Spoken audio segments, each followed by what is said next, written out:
Yəni Allah Teala Quran-ı Kərimdə buyurur ki: "Varattilil Qur'ane tərtilə." Qur'anı tərtillə oxu, yəni təcvidlə oxu. Yəni Əli radiyallahu anhu deyir ki: "Ət-tərtilu məxaricul huruf, əmakinul vuquf." Deyir ki, Əli radiyallahu anhu tərtil hərflərin məxrəci və dayanma yerləridir. Müsəlman onları düzgün oxumalıdır. Varattilil Qur'an əmrdir. Əmrdə vacibə dəlalət edir. Yəni varattilil Qur'an, Allah Teala deyir ki, Qur'anı tərtillə oxu, yəni təcvidlə oxu. Əgər kim hərfləri düzgün çıxara bilmirsə, deməli Qur'anla az məşğul olur o. Amma Qur'anla düzgün məşğul olsa, dilini öyrəşdirsə, bir müddət sonra itib gedəcək o.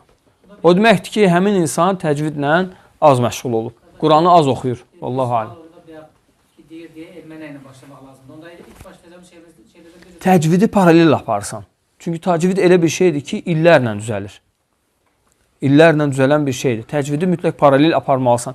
Sən nə qədər çox Quran oxusan, nə qədər qariyə qulaq asmalısan biraz müəllimə təhvil verməlisən Quranı. Yəni, əlbəttə, Quran daima getməlidir. Hətta birinci öyrənən şeylərdən biri təcviddir, bəli. Bizdə birinci təcvidi keçiblər orada alimlər.